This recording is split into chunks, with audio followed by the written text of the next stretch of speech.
I always thought it would be the cold that finally got me, that brittle Ohio winter wind sneaking into my bones, but it wasn't ice or age that brought me to my knees. It was a patch of damp grass behind my own house.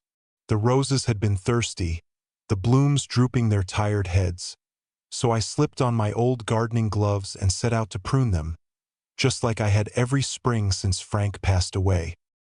The sky was soft with clouds that morning, the air just warm enough to make me sweat under my cardigan.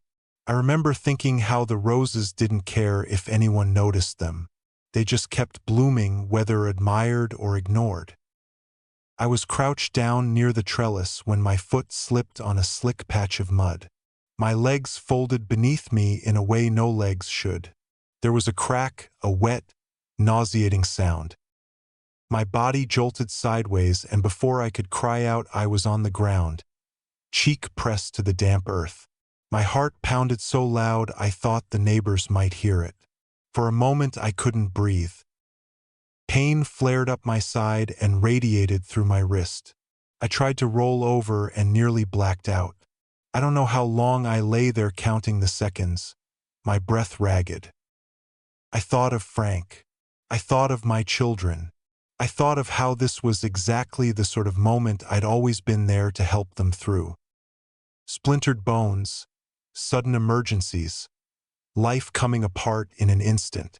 When Evan broke his collarbone falling off his bike, I held him all the way to the hospital, promising it would be okay. When Rachel went into labor 3 weeks early, I packed her bag, drove her to the ER, and held her hand through every contraction. But when it was my turn to need someone, I was alone. Finally, I managed to drag myself onto my knees, gasping. My vision blurred as I crawled across the grass to the porch steps. Every inch felt impossible. When I reached the door, I used my good hand to pull myself up, bracing against the frame. I sat on the stoop, dizzy and cold. My phone was in my pocket. I pressed the screen and Evan's picture popped up. His smiling face from the day he opened his little coffee shop, the one I'd funded with the last of Frank's life insurance. My thumb hovered over the call button. I didn't want to feel like a burden, but as another wave of pain crashed through me, I realized I didn't have a choice. I tapped the icon.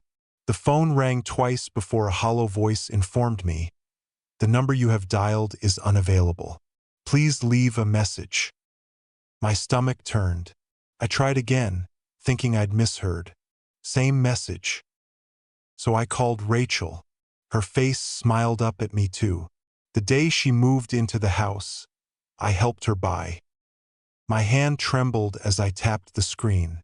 This time I didn't even get a ring, just an automated recording. "This caller has blocked your number." Took a moment to register. Blocked. My own daughter had blocked me. I tried her husband's phone. Also blocked. I don't know if the cold I felt then was from the wind or something deeper, a kind of freezing loneliness that reached into the marrow of my bones. I sat there, phone clutched against my chest, listening to the robins singing in the trees like nothing was wrong. The sky had turned a blameless blue. I thought of every Christmas morning I'd stayed up all night assembling toys, every birthday cake I'd baked from scratch, every rent payment I'd quietly covered. And here I was, 72 years old, stranded on my own porch, too proud to call 911, too humiliated to scream for help. It was my neighbor, Mrs. Kent, who finally saved me. She was walking her little pug, Winston, when she spotted me slumped against the doorframe. Her eyes widened and she rushed up the steps. "Margaret, oh dear Lord, are you hurt?" I nodded, too exhausted to explain. She didn't ask questions, just called her son, who helped lift me into her car and drove me to urgent care. They set my wrist in a brace and gave me something for the pain. When the nurse asked if there was anyone to call, I opened my mouth, but no words came out. No names, because there was no one. Later, when I was back home, the adrenaline long gone, I sat in my kitchen staring at my phone. The tea I'd made that morning sat cold and untouched. My reflection in the window looked older than I'd ever seen it. Some weary woman I almost didn't recognize. I thought I'd reached the worst moment of my life when Frank left. But I was wrong. It wasn't losing him that hurt most. It was realizing that the children we raised together had decided I was no longer worth picking up the phone for. I don't remember falling asleep that night, only waking in the darkness to find my wrist throbbing and my heart feeling even more bruised. I lay there, staring at the ceiling, cataloging every time I'd ever tried to make things easier for them. Evan, with his grand ambitions and endless shortfalls, and Rachel, who could never quite keep her life in order, but never seemed to question why it was always me who made up the difference. In the morning, I brewed coffee with one hand and set my phone on the table. I stared at it like it might apologize. Didn't. It just sat there, black screen reflecting my lined face. Part of me wanted to pretend the whole thing had been some mistake, a glitch, a misunderstanding. Maybe Rachel had meant to block a telemarketer and hit my name instead. Maybe Evan's voicemail was just bad service. But deep down, I knew better. My children didn't block me by accident. They blocked me because they decided I was inconvenient. Still, I tried to give them the benefit of the doubt. I sat down and composed an email, short, factual, nothing that could be called emotional. Dear Evan and Rachel, I had a fall yesterday and was unable to reach you. I'm home now, but I have a sprained wrist. I hope all is well. Love, Mom. I read it 3 times, wondering if it sounded needy. I didn't care. I hit send. Then I left a voicemail for Evan, trying to keep my voice steady. Hi, sweetheart. Just wanted to check in. I'm okay now, but I could have used a hand yesterday. Hope you're all right. Call me when you can. I left a similar one for Rachel. I waited. The day passed in silence, broken only by the whir of my old refrigerator and the hum of cars on the street. At noon, I made myself lunch, peanut butter toast, because it was all I could manage one-handed. 3, I checked my email again. Nothing. By dinner, my heart had grown raw from hoping. I thought about the way Evan used to call me 3 times a week when he first moved out, about how Rachel would show up on my porch in tears when she and her husband fought. I remembered how proud I was to be the person they always called first, the one who could fix anything. Apparently, I was no longer useful enough to answer. That evening, I logged onto Facebook, even though I knew I'd regret it. Sure enough, there they were. Evan had posted a photo of his family at the lake, everyone smiling, glasses raised in a toast. The caption read, "Grateful for my tribe. No drama, just love. No drama." I closed my laptop so fast it rattled the table. I swallowed against the burn in my throat. I told myself I wouldn't cry. I was too old to cry over people who couldn't be bothered to care. But when the house went dark and the quiet pressed in, I did cry. I cried for the girl I used to be, the one who thought being a good mother meant never letting anyone see how much it hurt. I must have drifted to sleep in the chair, because the next thing I knew, the dawn was bleeding through the curtains. My wrist ached in its brace, but my heart felt different. Empty, maybe, but in a way that left room for something else. I'd spent so long believing that my children's love was unconditional, that no matter how much they took, there would always be some part of them that remembered all the nights I stayed up rocking them, all the scraped knees I kissed, all the sacrifices I made without complaint. But I saw the truth now. They didn't block me by accident. They did it because they could, because somewhere along the way, they decided I was only as valuable as what I could do for them. I thought about every time Rachel called me in tears over the mortgage, and I wired money before she could even finish asking. I thought about how Evan never paid me back for the thousands I lent him to keep his shop open. How I never said a word, never made them feel guilty, because that's what mothers do. We love without ledger sheets. But there's a difference between loving someone and letting them hollow you out. Around mid-morning, my neighbor's daughter, Chelsea, stopped by with groceries and a shy smile. She said her mom had told her what happened. I thanked her, blinking back tears I didn't want to explain. After she left, I sat in the kitchen, a listless quiet settling around me. For the first time in my life, I wasn't sure I wanted to try again. Not this time. I picked up my phone, stared at Evan's smiling face on the screen, and deleted his contact. Then I did the same with Rachel's. My hands were shaking, but I felt lighter than I had in years. That night, as the sun dipped behind the roof lines, I whispered something out loud to no one. I'm done begging to be loved. And I knew I meant it. The morning after I deleted their numbers, I woke up before dawn. For a few minutes, I lay there wondering if I'd regret it. If I'd pick up my phone out of habit, only to feel the familiar sting of silence. But instead, I felt a strange calm, like the ache had finally settled into something I could carry. I made coffee one-handed and sat at the kitchen table where I'd signed 1,000 checks and filled out countless permission slips. For the first time in decades, I looked at my life and asked myself what I wanted without thinking about who else would benefit. The question felt selfish, but it also felt like breathing after too long underwater. The phone didn't ring. No apologetic messages arrived. And I began to understand that nothing was coming. No rescue, no reconciliation, no moment when my children would stand on my porch with flowers and say, "We're sorry we made you feel unimportant." They weren't thinking of me at all. The day stretched long and quiet. I made soup and read a book, the hours folding into one another like pages in a story I didn't remember starting. But around dusk, I caught myself staring at the framed photo on the bookshelf. Evan and Rachel at Rachel's wedding, both beaming. My heart squeezed tight, because even after everything, a part of me still wanted to believe they were better than this. That I hadn't loved them all those years for nothing. But love doesn't excuse everything. And it certainly doesn't mean you owe someone your dignity. I rose and walked to my file cabinet, the same dented metal thing I'd kept since Frank and I bought the house.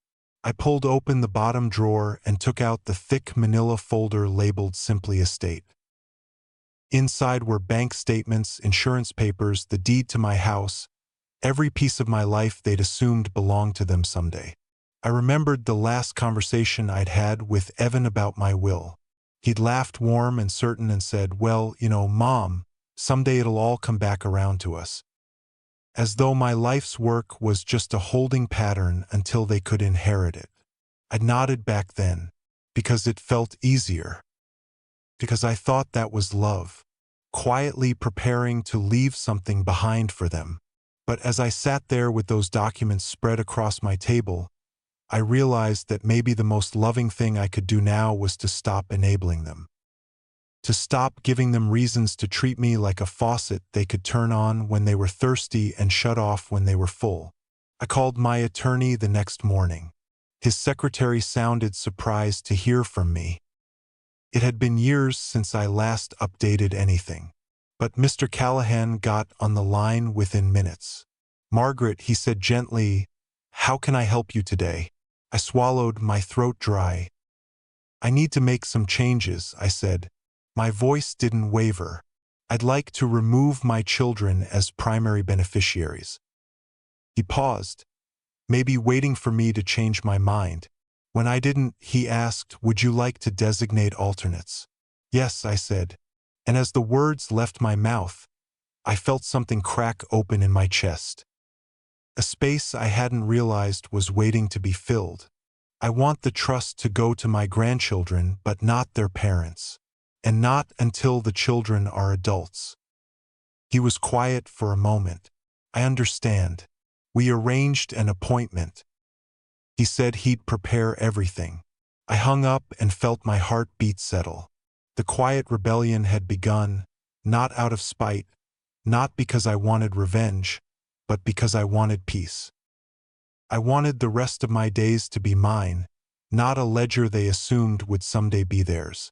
That afternoon I sat by the window with my tea, still one-handed, and wrote 2 letters I never planned to send. One to Evan, one to Rachel. In them, I explained how it felt to be treated like an inconvenience, how their silence had spoken more clearly than any words, how I would always love the children they had been, but could no longer pretend to respect the adults they'd become. I didn't write to hurt them. I wrote so I wouldn't forget.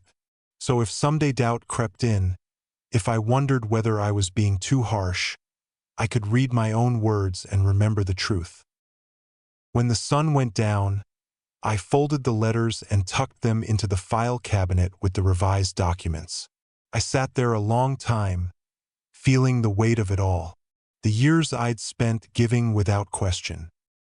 The holidays I'd hosted even when I was too tired to stand. The countless sacrifices I'd made, believing that if I just kept showing up, they'd always see me. But they didn't. Not until I disappeared. That night I slept better than I had in years. I didn't dream about them. I didn't wake up reaching for my phone. I just rested, finally, mercifully, without apology. 3 weeks passed without a word. The silence became its own kind of company. I learned how to fill the hours without checking my phone every time it buzzed. I went back to tending my roses, though I was careful not to overreach with my healing wrist. I cooked simple meals, read old novels, and let the house stay as quiet as it wanted. Some days the loneliness crept in like a draft under the door. But even in those moments, I reminded myself I had survived worse. I had survived Frank's affair, survived the years of scraping by with 2 children and no partner. I could survive this too. Then, on a Thursday morning, the phone rang. The number flashed across the screen, unfamiliar but local. For a moment, I almost didn't answer, but something told me I needed to hear it. "Hello? Mom." Evan's voice. He sounded tired. Older. A flicker of something. Maybe guilt. Maybe longing. Rose up in my chest, but I didn't feed it. "Evan. Listen, I know we haven't talked, but..." He exhaled a shaky breath. "Rachel's husband was in a bad accident last night. He's in ICU. She's a mess. We're trying to figure out the bills." I closed my eyes, pressing my hand to the place under my collarbone that always ached when my heart hurt. "I'm sorry to hear that," I said softly. "Yes, well..." He cleared his throat. "We were hoping maybe you'd be able to help out just this once." It wasn't the request itself that made something in me harden. It was the ease with which he asked, as if nothing had happened, as if I hadn't lain in the dirt weeks earlier, trying to reach him, as if they hadn't shut me out and gone on living their lives without a backward glance. I took a breath. "Evan, when I fell and I needed help, you'd blocked me." His silence was so loud it felt like it might crack the line between us. "I know," he said finally, his voice small. She thought you'd been too much lately, that you'd get over it." I swallowed the burn at the back of my throat. Too much. That's what I'd become to them. An obligation to be managed. A voice to mute when it didn't suit them. I whispered. "Mom, please, we need you." I thought of every time I'd answered that call, every time I'd said, "Of course," even when it hurt, even when it cost me more than I could admit. I thought about the night after Frank left, when Evan was just a boy crying in my arms because he didn't understand why his father had chosen someone else. I'd promised him then that I would never leave, that he would never have to question my love. But love is not the same as sacrifice, and sacrifice is not the same as self-erasure. I'm sorry about Rachel's husband, I said quietly. Truly I am, but I can't help you. Mom, his voice sharpened. This is serious. I know. There was a long pause. Is this about money? Because if it is, we'll pay you back. I almost laughed. That old, hollow promise. The same one I'd heard 100 times. It's not about money, I said. It's about respect. He started to say something, maybe a protest, maybe another excuse, but I didn't wait to hear it. I pressed the button to end the call and set the phone down on the table. My hands were trembling. My heart felt too big for my chest. A half hour later, Rachel showed up on my porch. She didn't knock at first, just stood there, her arms folded, her eyes red from crying. Finally, she rapped her knuckles against the glass. I opened the door, but I didn't invite her in. Mom, are you really gonna do this? She demanded, her voice cracking.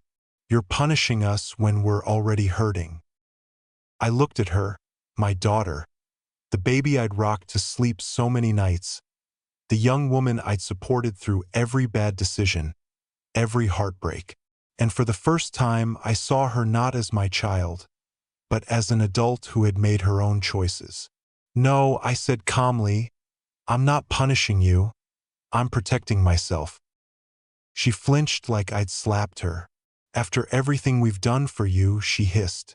I felt something inside me break, something that had been clinging to hope. After everything you've done? My voice was soft, but it held an edge I'd never allowed before. Rachel, when did you last call me just to ask how I was?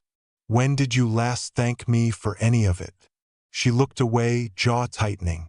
I'm sorry about your husband, I said again, but I can't be the person you only remember when you need something. She opened her mouth, closed it. For a second, I saw a flicker of regret, but she turned and walked down the steps without another word. I watched her go, my hand resting on the doorframe. My heart ached, but I knew this was the only way forward. The final straw had been laid across my back, and I wouldn't carry it anymore. I closed the door and locked it behind her. The quiet settled in again. An empty house, an empty phone, and for once, I didn't feel ashamed. I felt free. The days after Rachel left were quiet in that way only an old house can be. Every creak of the floorboards, every sigh of the furnace sounding like a memory trying to crawl back inside me. I filled my hours with small tasks, folding laundry, trimming the rose bushes, organizing old photo albums. Each chore was a way to keep my hands busy so my mind wouldn't wander to the questions that had no good answers. In the evenings, I would sit by the window with a cup of tea, watching the neighborhood go on about its business. Children on bicycles, couples walking dogs, porch lights flickering on one by one. And every night, I promised myself that I would not pick up the phone to see if they'd called. I'd spent too many years reaching across the same canyon only to find the other side empty. But some habits die harder than others. On the 5th day, I broke my own promise. I picked up my phone and scrolled through my messages. Nothing from Evan, nothing from Rachel, just a handful of grocery coupons and an email from the library about overdue books. My heart sank even though I'd expected exactly this. I set the phone face down and pressed my palm over my chest. That old ache again, the one that had become so familiar it almost felt like an organ I'd grown. I whispered to the quiet, I'm done. I mean it, and I wanted to believe it was true. The next morning, I opened the front door to get the paper and nearly stepped on it. A pale blue envelope resting on the doormat. My name was written across it in the wobbly, careful print I knew by heart. Lily, my youngest granddaughter, just 10 years old, always scribbling notes and making little crafts. For a second, I just held the envelope, afraid to open it. afraid it would be a scolding in disguise. Some attempt by Rachel to shame me through Lily's innocent words. But then, I felt something deeper, a flicker of hope I hadn't dared to feel in weeks. I carried it to the kitchen and sat down before I peeled it open. Inside was a single sheet of lined notebook paper, the top corner decorated with a tiny heart sticker. Dear Grandma, Mom and Dad are really mad at you. They keep saying you don't care about us anymore. But I don't think that's true. I miss you a lot. I wish you would come over. Can I still come see you? Please don't be sad. Love, Lily. By the time I finished reading, my vision had blurred with tears. I pressed the paper to my chest, rocking slightly in my chair like I used to when the kids were little. My heart felt raw and clean, like a wound that had finally started to heal. Because even if Evan and Rachel had chosen to shut me out, someone still saw me. Someone still remembered the love that had built this family in the first place. I picked up the phone and dialed Rachel's house number, fully expecting it to go to voicemail. But after 2 rings, Lily answered in a whisper, as if she knew she was doing something she shouldn't. Hello? Lily, it's Grandma. I heard her little intake of breath. Hi. Hi, sweetheart. My voice cracked. Thank you for your letter. There was a pause. You're not mad at me? Oh no. I wiped my eyes. I could never be mad at you. Can I still come over? She asked again, her voice so small it nearly broke me. You can come over whenever you like, I said, anytime. I heard her sigh, a soft sound of relief that made something in me unlock. I miss you, she whispered. I miss you too. We made plans for her to come by that Saturday. Just the thought of it warmed me in a way nothing else had since that awful day in the garden. When I hung up, I found myself smiling for the first time in weeks. I spent the next 2 days getting ready. I washed the guest sheets and stocked the kitchen with Lily's favorite snacks, strawberry yogurt, graham crackers, little cartons of chocolate milk. I set out the board games we used to play when she was smaller, and I baked a batch of oatmeal cookies with raisins because she always told me they tasted like hugs. Saturday morning came bright and warm. I was waiting by the window when Rachel's husband's car pulled up to the curb. Lily got out alone carrying her little pink overnight bag. She looked up and waved shyly. When she reached the porch, I opened the door and pulled her into my arms. She hugged me tight, her face buried in my shoulder. I knew you still loved me, she mumbled. Oh, Lily, I said, pressing my cheek to her hair. You never had to wonder. We spent the day together like nothing had changed, baking, playing games, sitting in the garden while she told me about school and her friends and the book she was reading. For those precious hours, it was just us. No judgment, no bitterness, just the simple, honest love between a grandmother and her granddaughter. And that night, as she fell asleep on the couch with her hand in mine, I realized something important. Even when everything else is taken from you, the small bonds you've built with care can survive. They can save you. Because love doesn't vanish just because someone else stops believing in it. When I woke up the next morning, Lily was still asleep on the couch, her hand curled against her cheek, the blanket pulled up to her chin. For a moment, I just sat in the armchair across from her, watching her breathe. The soft rise and fall of her chest, the innocence of it. I thought about all the years I'd spent believing that the measure of a good mother was endurance. That if you just kept giving your money, your time, your patience, someday your children would understand. They'd look back and see you standing there, arms open, and realize you'd been the foundation all along. But the truth is, some people never see it. Not because you weren't enough, but because they weren't willing to look. I made us breakfast, scrambled eggs, toast, and orange juice. When Lily woke up, she padded into the kitchen, her hair wild and her eyes still puffy with sleep. She smiled at me. And in that moment, it didn't matter that her parents hadn't called. Didn't matter that my phone sat silent on the counter like a monument to all the times I'd been ignored. We ate together, just the two of us, the way it had always been before everything got so complicated. After breakfast, Lily packed her little bag and I walked her to the front door. Before she left, she turned to me, her voice very serious. "Grandma, I don't care what Mom and Dad say. I'm going to keep coming to see you." I felt something warm bloom in my chest. "You can always come here," I told her. "You don't need anyone's permission." She hugged me so tight, I had to close my eyes against the tears. When her dad's car pulled up, she waved from the back seat and I stood on the porch until they were out of sight.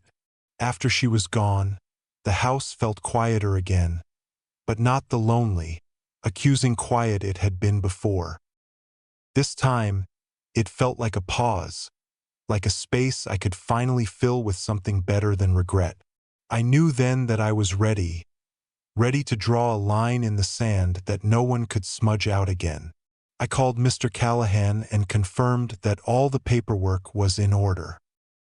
The revised will, the trust for my grandchildren, the removal of Evan and Rachel as beneficiaries. He cleared his throat before he hung up. "You sound lighter, Margaret," he said gently. I smiled. "I am." The next Saturday, I decided to do something I hadn't done in years. I invited a handful of friends and neighbors over for a little dinner party in my backyard. Not to prove anything to Evan or Rachel, but to remind myself that my life was still rich with people who saw me as more than an obligation. I spent the morning arranging tables under the maple tree Frank had planted the year we moved in. I strung up a line of soft white lights and set out mismatched chairs. By late afternoon, the yard looked like something out of a magazine, simple, welcoming, true. Mrs. Kent brought her famous deviled eggs. My old coworker Carol came with a peach cobbler. Even Mr. Callahan and his wife stopped by to say hello. As the sun set, we sat around the table telling stories, laughing in the easy way that only happens when no one is pretending. At one point, Carol reached across the table and took my hand. "I hope you know you deserve this, Margaret," she said softly. "All of it." I didn't have words big enough to answer her, so I just squeezed her hand. Later, when the guests had gone and the dishes were washed, I sat alone under the string lights, a warm breeze rustling the branches overhead. My phone buzzed on the table beside me. It was a message from Evan. "Mom, we really need to talk about what you've done. It's not fair to the family." I stared at the words for a long time. Once I would have rushed to explain myself. I would have apologized, tried to smooth it over. I would have believed it was my job to carry everyone's disappointment so no one had to feel it but me. But not anymore. I set the phone face down and picked up my tea. I took a long sip, tasting the peace I'd earned one quiet decision at a time. For the first time in decades, I felt certain that I hadn't lost my family. I'd only lost the illusion that they valued me the way I deserved, and in that truth there was freedom. I looked up at the sky, deep and endless, and smiled to myself.